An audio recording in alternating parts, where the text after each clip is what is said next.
Crazy Joe's Motovlog. We're at Cave City Shootout in Cave City, Kentucky. This is round 9 of the 24-25 MSXC Winter Series. Starting out in row 15 here, Senior C. Had a pretty long open start, but already getting into a little bit of mud on the gradual uphill as we turn into the woods. And unlike me, I'm actually holding third place going into the woods instead of my normal next to last. So this is a very kind of unique weather experience for us here.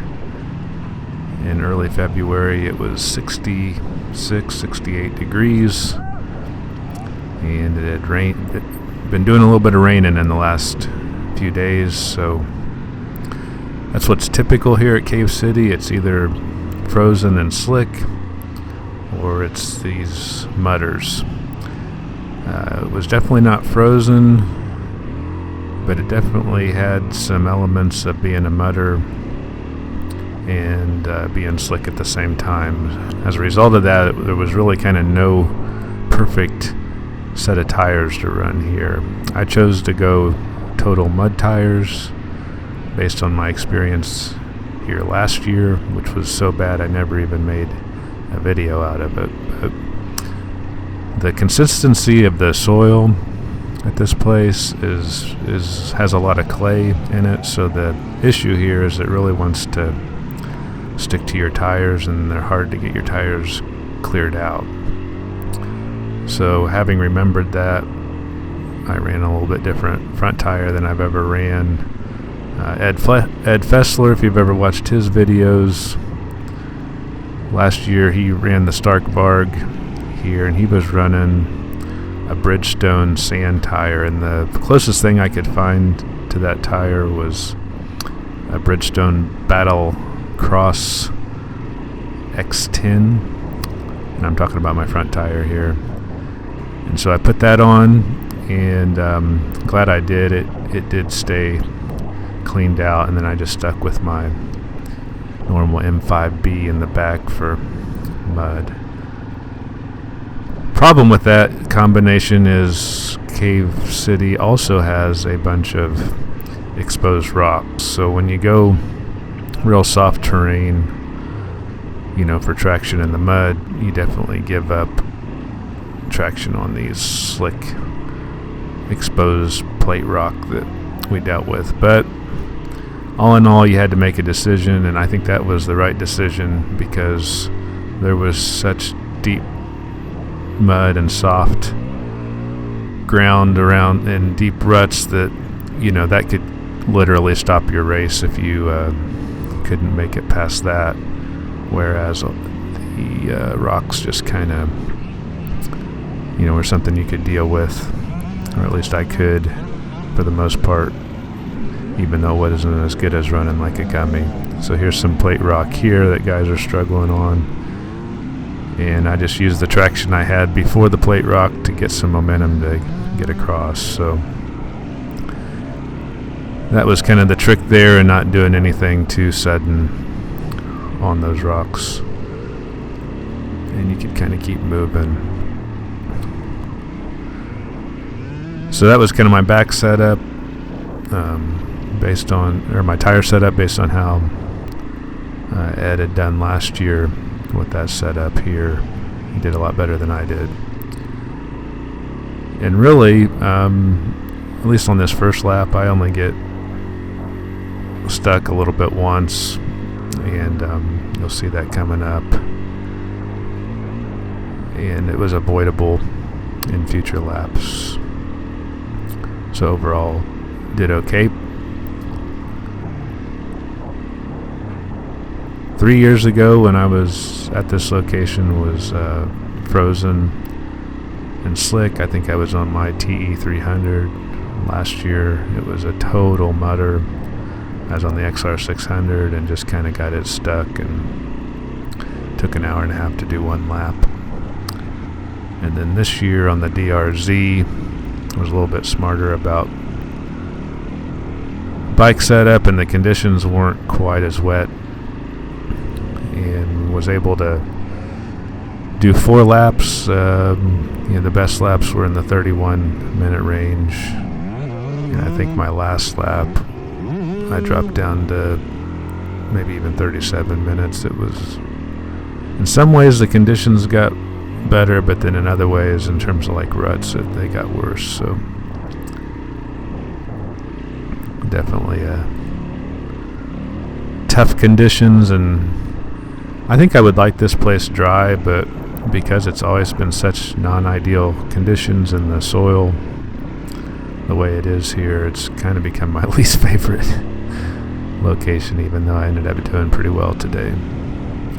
Guy bit it over there. Just kind of a lot of rocky clay. It's hard to describe. Definitely unique conditions.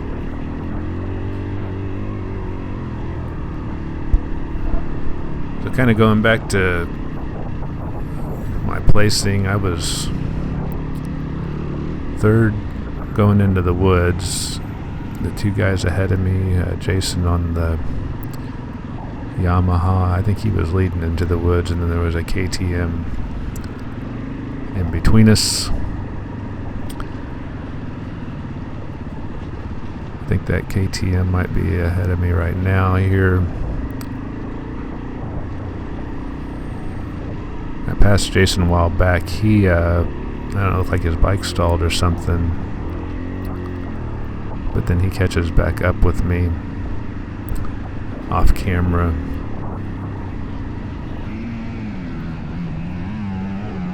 But I lose several places. Yeah, I think that's the KTM that was in second for a bit, but I lose a lot of places here in a second as I try to get up this hill and I get stuck. I almost decided to cut this part, but I just left it in so you guys can see how bad the conditions were. The other thing to notice here as I'm stuck and trying to pull this 300-pound bike up is there's people to the left of me that are doing all right, so I kind of make a mental note of that. And the rest of the race, I do that far left line that you see people making good progress with. So I only got stuck here this first lap, but look how quickly and how deep I dug a hole with my rear tire. This is also a good sales pitch for these grab handles that I have on the front and the back of my bike. Otherwise, I don't know how I would have got that bike lifted out of there. It was super heavy. I was really struggling. And this being my first lap, I really thought, oh gosh, this race is over. But I knew guys were making it. I just didn't know what class they were in. But I had it figured that some of them at least were in my class, because if I just would have been paying a little bit more attention, I would have went far left and avoided this. And it was one of those things, I made it high enough on the hill that I chose to continue forward progress rather than just going back down and shooting, which I think is fine, because once I do dig it out of the hole, I do get it. I do kind of walk it out and get going, so I don't think I would have really saved any time going back to the bottom of the hill, but sometimes that's a good strategy.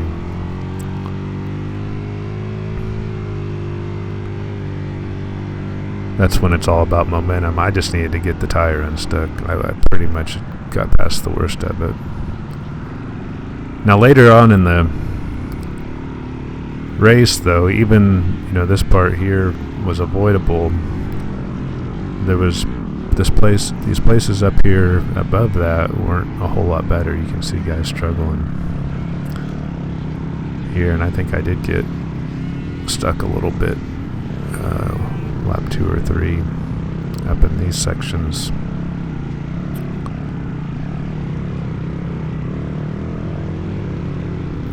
But that was the hill I think Cash was talking about at the start of the race, warning everybody that there really wasn't any bypass, and we had to make it, and that's fine. But that far left lane was just a lot more doable.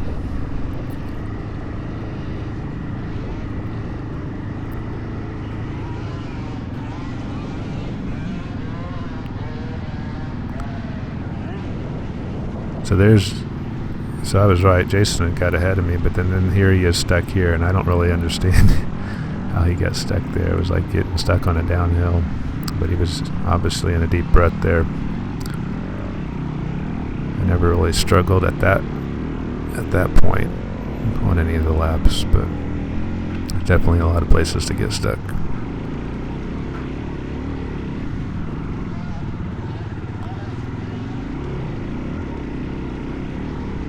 So coming up here on this off-camber, there were kind of a lot of different choices. I just kind of followed the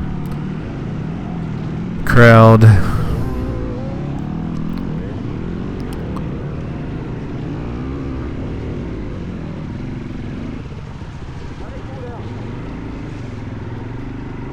Trying to get around these guys.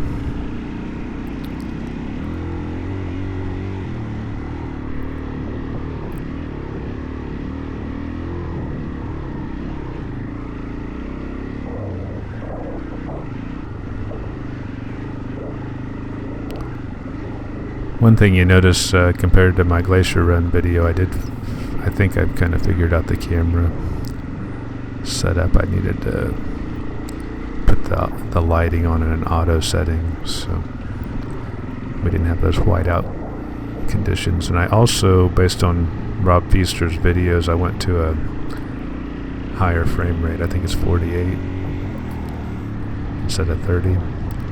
We'll see if I can make the YouTube in that higher frame rate or not, but that's how I filmed it. I think it shows a little bit more resolution that way. This is on my Insta360. I had been running a GoPro 8, and I'm telling you, I think the Insta360 is a way nicer unit than the GoPro based on my experience so far.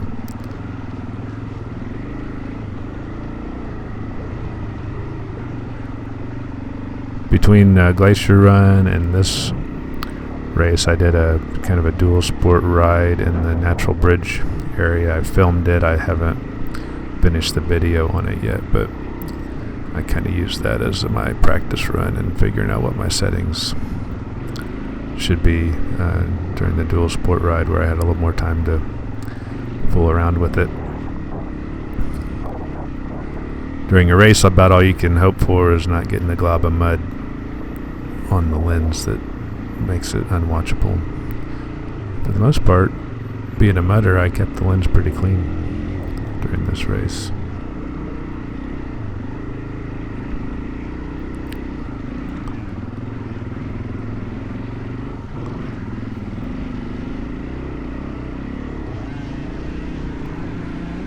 Glad to be out of that section, get up into a logging road here and get some speed and sling the mud off my tires. Another trick I tried this race, and I don't know how much it helped, but I did coat the insides of my fenders with WD-40 right before. I've seen guys do that. My hope there was just to have the mud not stick quite as bad, and kind of, sling off the bike, because otherwise this bike just gets more mud and more mud and more mud attached to it, and the thing's already over 300 pounds, and then I start carrying 20 more pounds of mud, and it just becomes very difficult.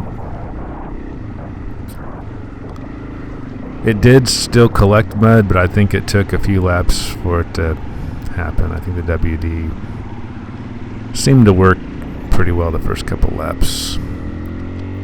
Making a difference there.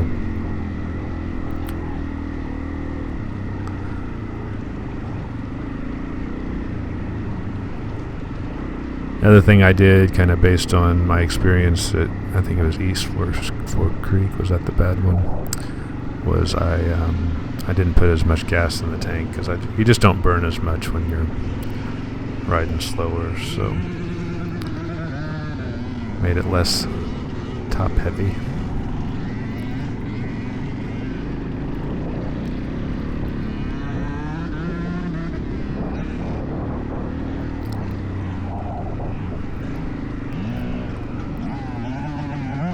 Yeah, a lot of guys had trouble coming up here. This little climb before you get up next to the Interstate 65. I just kind of made my way around them. There was just a lot of exposed rocks on that little climb there. And we get to go under the sign here, which everybody likes to do.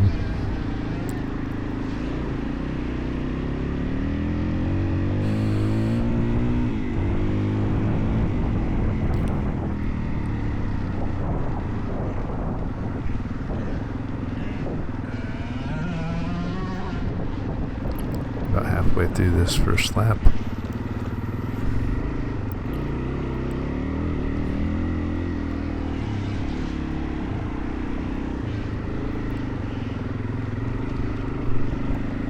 Getting into some tight tree section.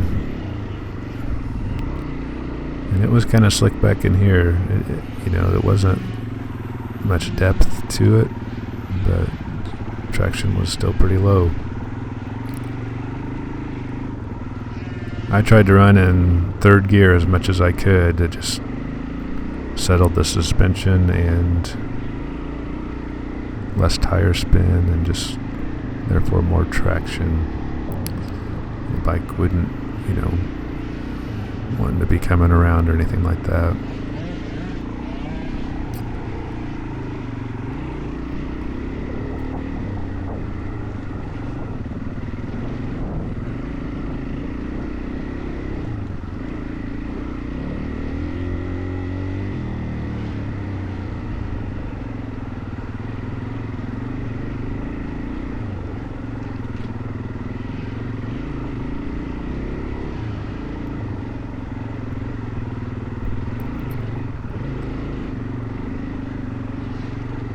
This is kind of a weird feeling in lap 1 when you're just not seeing any other traffic.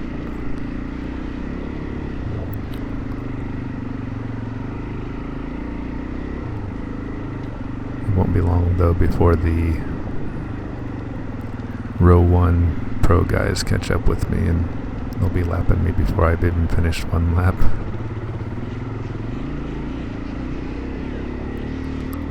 Guy giving me some encouragement.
Stuck there on the exposed rock.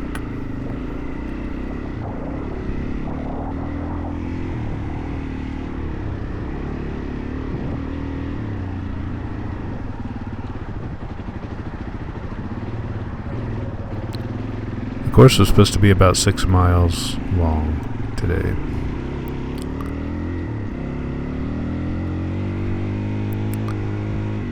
So 31-minute laps, which was my best, and pretty slow.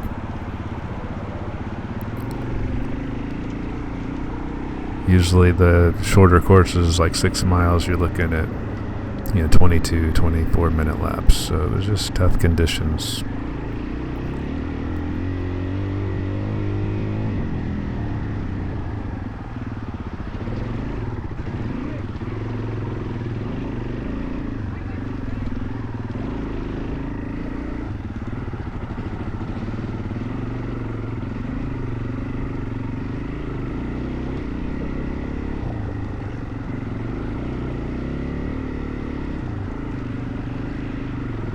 little tricky section right there. That's the one I started off my video showing where I took the rock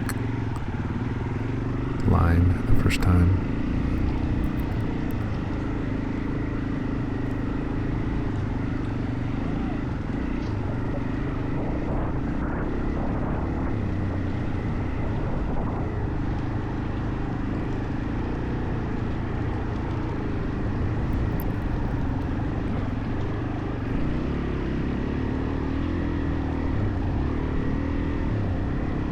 I think this would be a cool place just to trail ride on a nice summer day or something, but this is a really tough place in the winter to ride.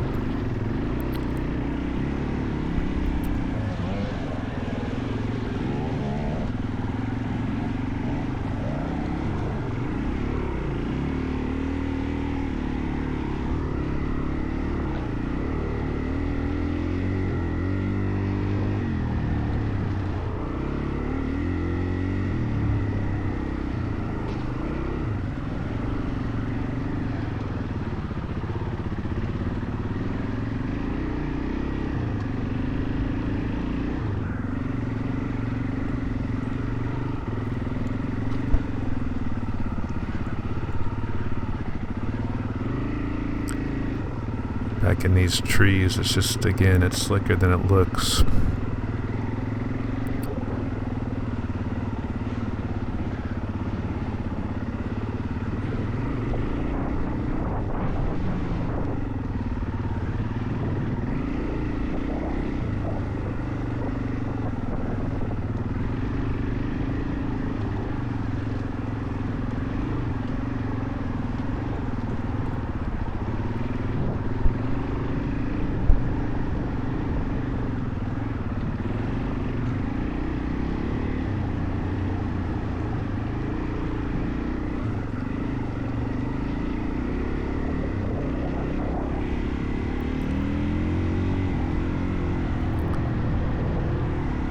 Anytime you can kind of see that fence line there, you know we're just running parallel to I-65.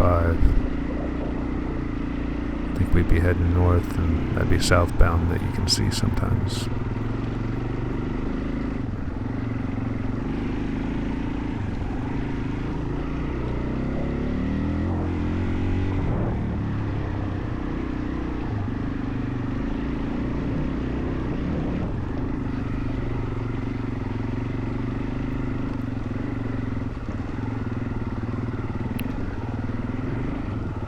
Alright, about 8 minutes left in lap. I think this last bit is also challenging for different reasons.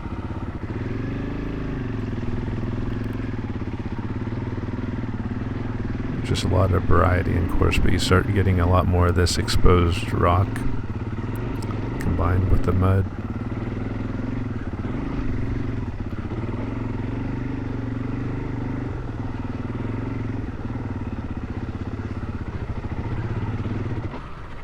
Killed it.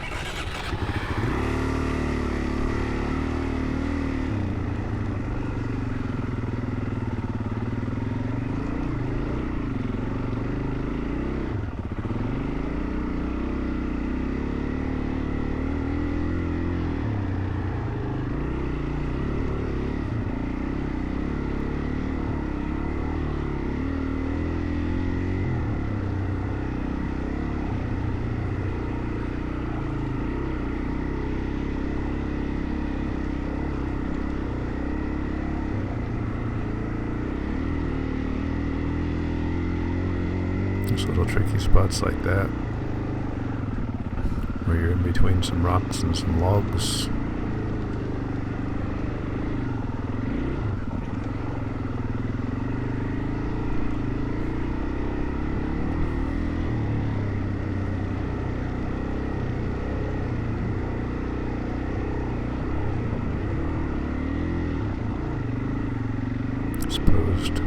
Exposed rocks again.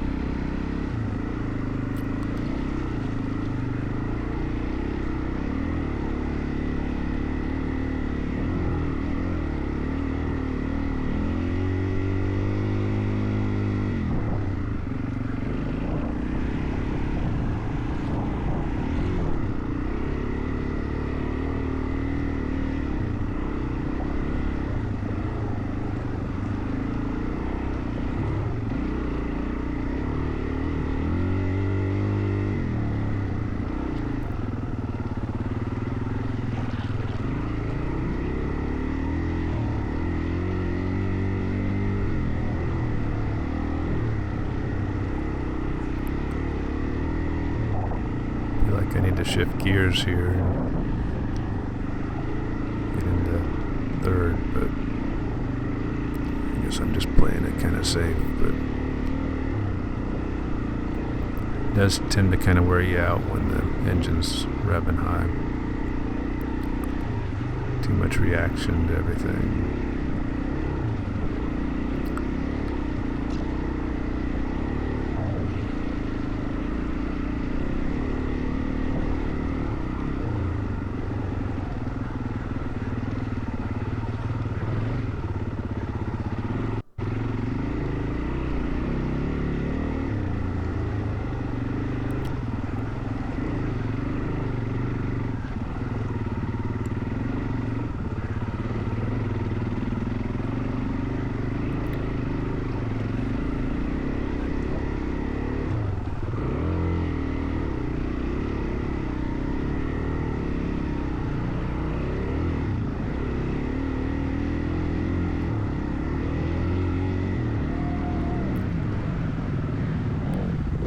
Let these guys get around me.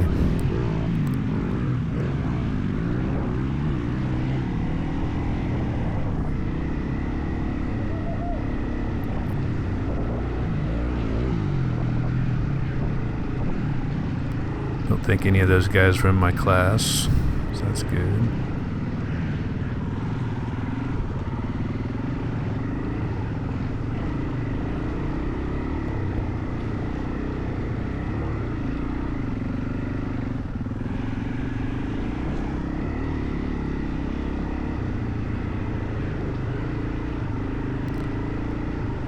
Now we're getting into what I thought was the sketchiest part, and by that I mean where you could just slam without expecting. Now I never did, but there is so much flat rock exposed in this area, and again I had totally the wrong tires for that, and so this was the section that I every lap was kind of the most fearful that something bad was going to happen. It doesn't look like as much on the video, but the way the bike would just kind of start sliding around underneath me, it was sketch. A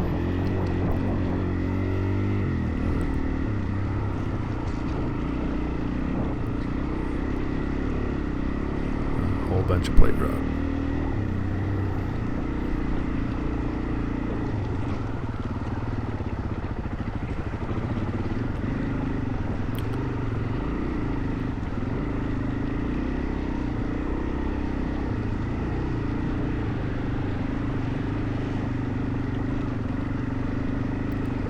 A lot of guys struggled up on this section right here. Not seeing it this lap, but almost every lap there were guys stuck on that plate, exposed plate, as it kind of stair-stepped up.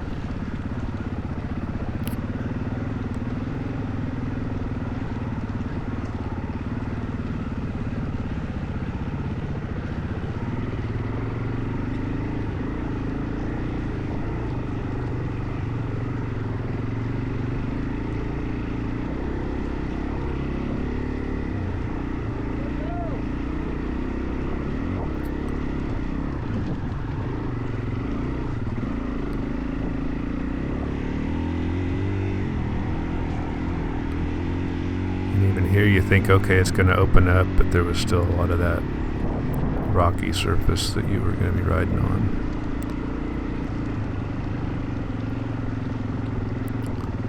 So yeah, this whole portion I did not enjoy, but made it safely through every lap. It just was some puckering moments.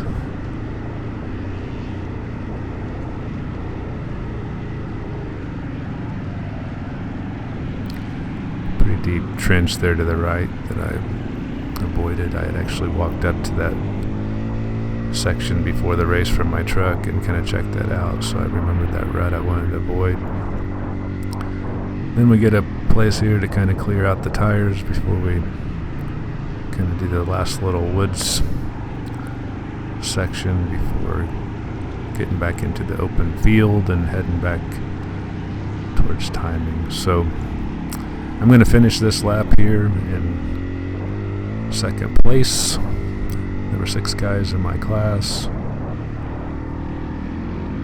2 Yamahas, 3 KTMs, and me.